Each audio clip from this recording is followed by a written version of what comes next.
All right, so we're taking a few minutes today here at Haiti to talk to Steve and Borg about recent events in Haiti. And I know that there are many of you that care, and you reached out, especially this last week, to check on us. And so I've asked them to come and talk today. There's been a lot happening in Haiti in the last few months. Steve, why don't you just tell everyone what's happened in Haiti over the last 4 months?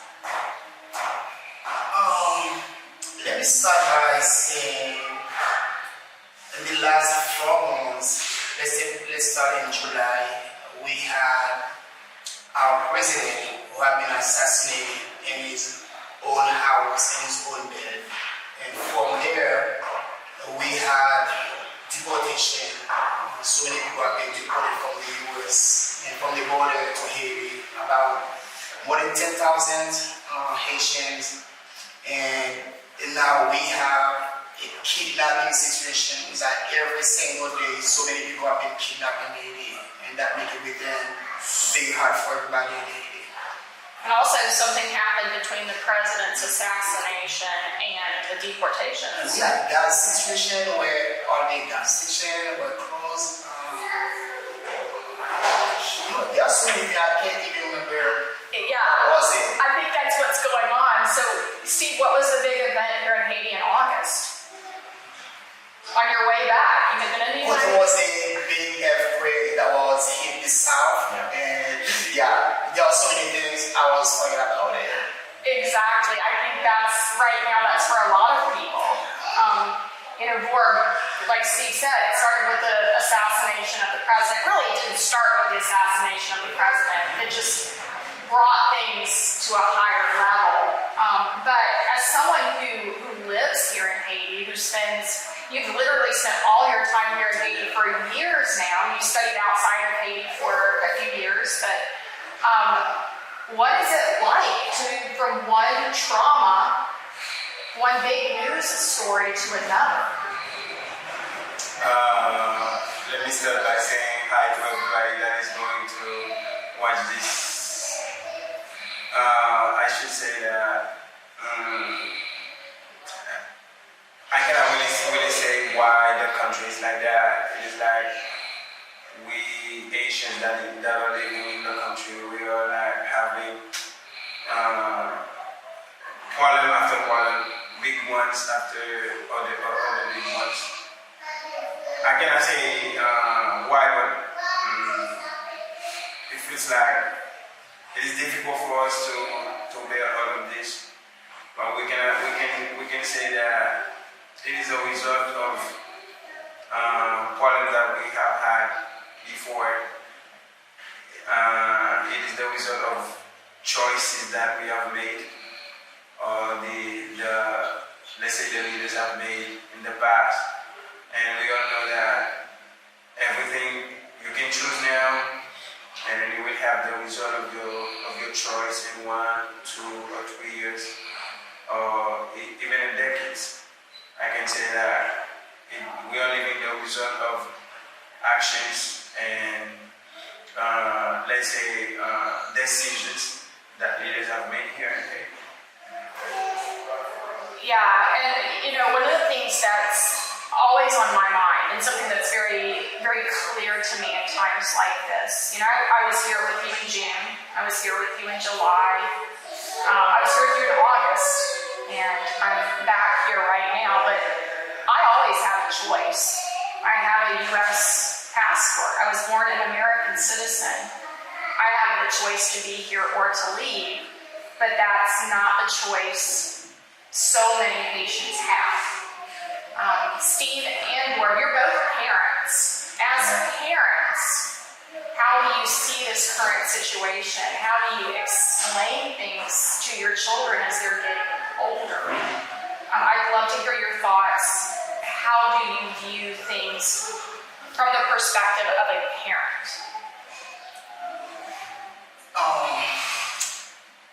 I will start. It's not easy. It's not easy to explain to your kids. For example, my little boy, Caleb, when he heard like a gunshot close by our house, there's no way to explain to him. I mean, we can try to find a way to explain to him, but explain to him this situation, the current situation, what's happening. People are being killed. I mean, it's like every day. Even I remember when the president was assassinated, they were asking me what's going on. And we don't have a real answer to give them. It's just difficult as a parent because even for myself, until the first time I've been experiencing something like that, never in the past. So it's hard for me to explain to my kids because we don't have the right word. There's no way they will be able to understand that. They can understand there's a different way. They have been solidary with school. They can understand if a natural phenomenon happen, you can explain that to them. But when it comes to deportation like this, we can explain to them as Bob said. As parents, we have to teach our kids to make good choice because in the future, if they don't have good choice, the result, even the next generation will have to live that. So it's not easy to explain those things to our kids because it's just difficult. Yeah. Or do you want to add anything to what Steve just said? Yeah, it is difficult for us as parents to explain. It is difficult for us to be parents. When you know what you need for, what you would like, what you're working hard for your kid to have, and you see the country is going like this, and then it becomes difficult for you. I have some friends that have chosen not to be parents. They say I would rather live alone instead of having a child here in Haiti.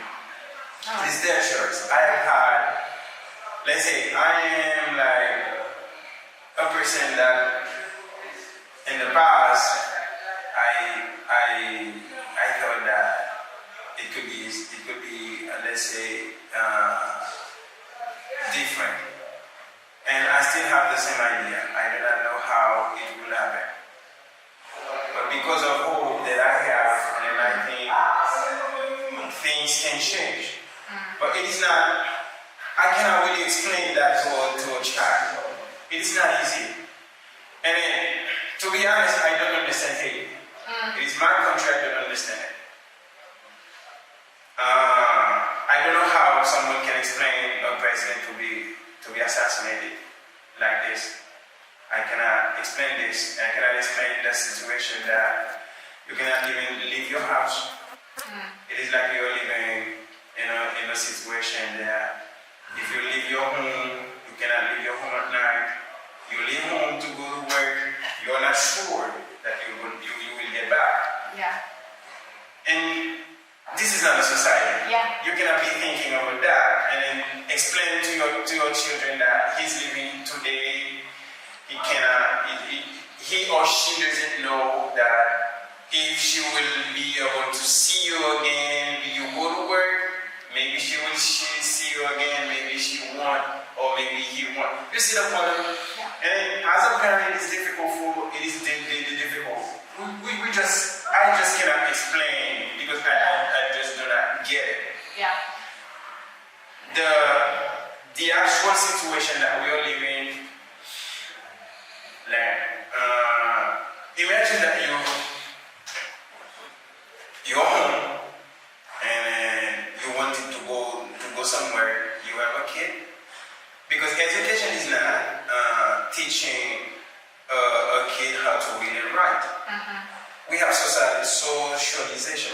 You like to socialize your children. You go somewhere with them or with her to chill a little bit, to eat, and then to show him or to show her how things work, and to go to different places, have fun a little bit, and then you just stay home every day, and then you go somewhere to work or to go buy something, and you get back home, and then you close yourself at home.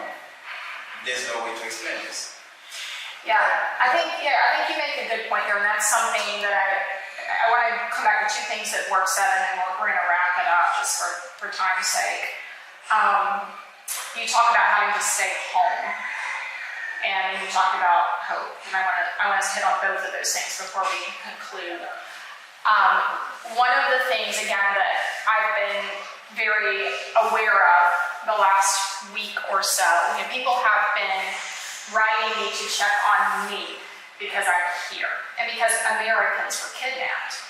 But literally, hundreds of Haitians have been kidnapped. The world hasn't been looking at Haiti and saying, oh my goodness, hundreds of people are being kidnapped. But now, because you have 16 Americans and a Canadian, the world's attention is on Haiti and the kidnapping situation.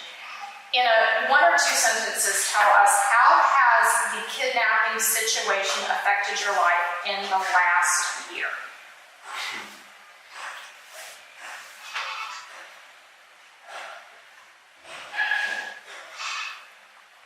Yeah, you missed that.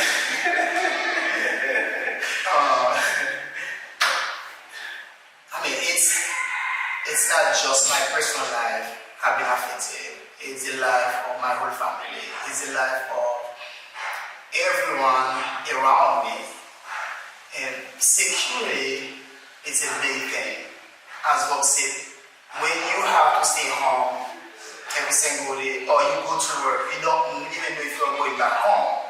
It's like you become like stressful, and you're asking yourself, who's next? Right. What is next? If that person around have been kidnapped, right, and people go to church, me as a pastor, yes, that's been very hard for me.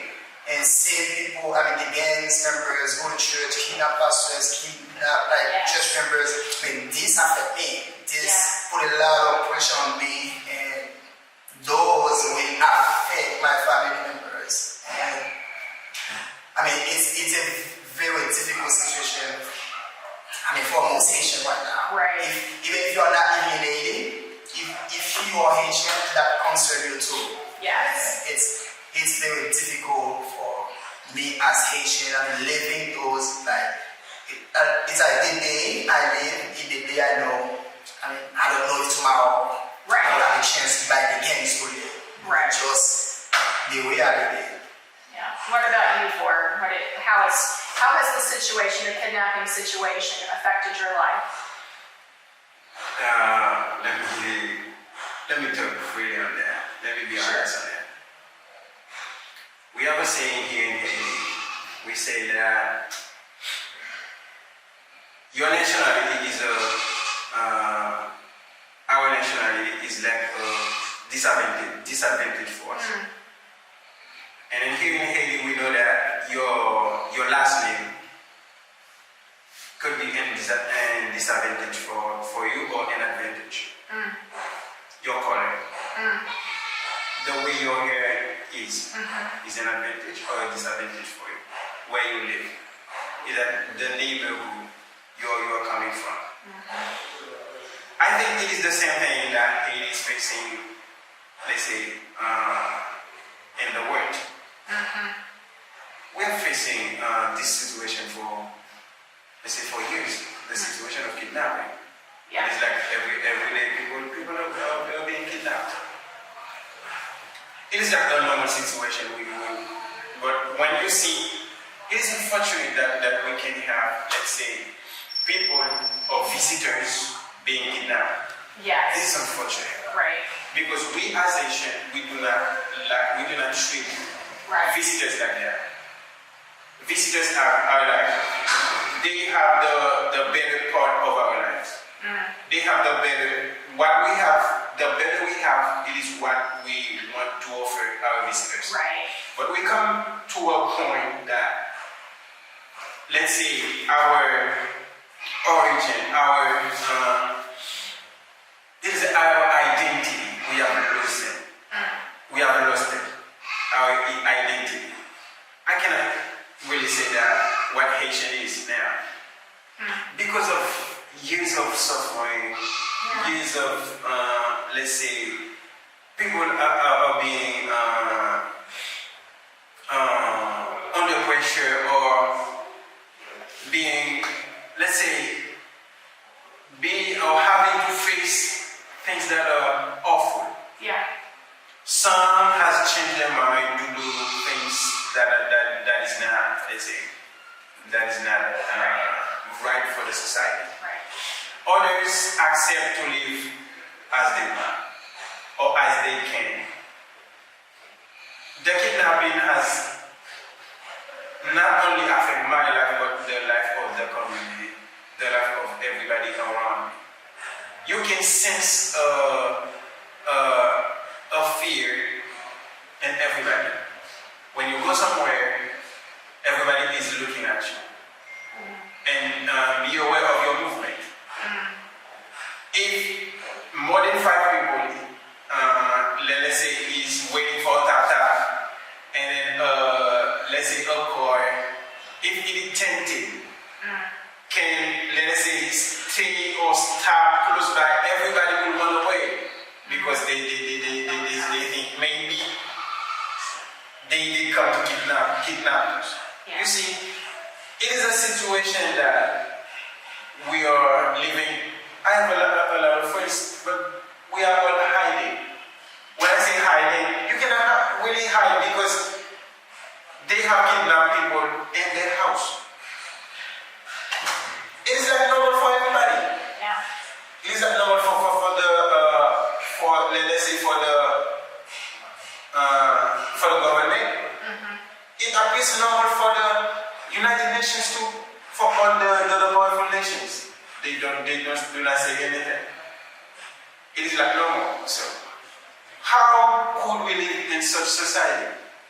I people that we have a saying in Haiti, if you stay in Haiti, you have to change. It is because of 2 reasons. Because you cannot live it. The first one, because you cannot live it. And the second one, if you can live it and you do not live it, you're crazy. This is it. All right. Well, then I'm going to ask you one final question, and give you a second to think on it. Where is your hope? What is your hope for Haiti?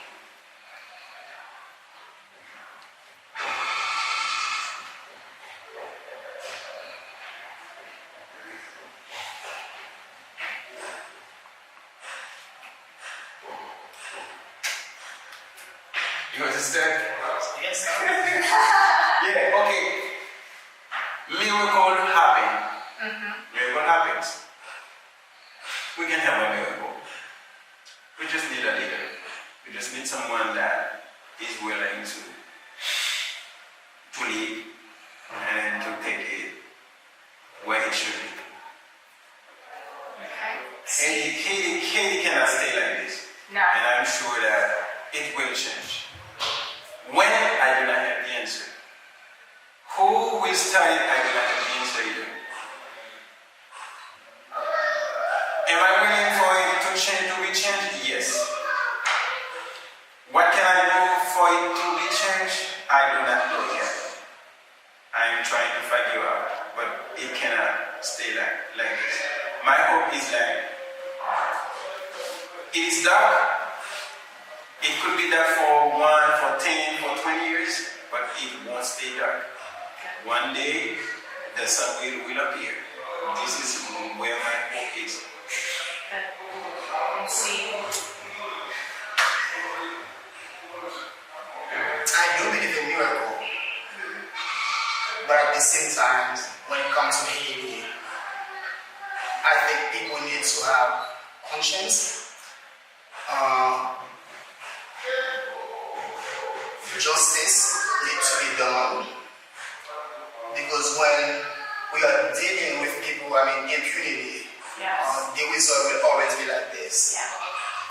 I think when we start, when we start using those biblical principles, we can say, even my generation will not be, the one who benefit the hope that I have for Haiti. But when we have leaders, the next generation, if we are investing in their life, as we said in the beginning, I hope that there's I believe there's a hope. But we have to experience life today, Yeah. and one day we have a better Haiti. But our best hope is in Jesus. Absolutely. I think Gordon and I can agree with you on that. Yeah. Yeah, well, I want to thank you both for taking a few minutes. We've had a busy morning, starting into a busy afternoon, but I know that the people that watch this will appreciate you sharing your thoughts candidly. We'll just continue to press forward, doing what He's called us to do. Exactly. All right, thanks. Okay. All right. And if you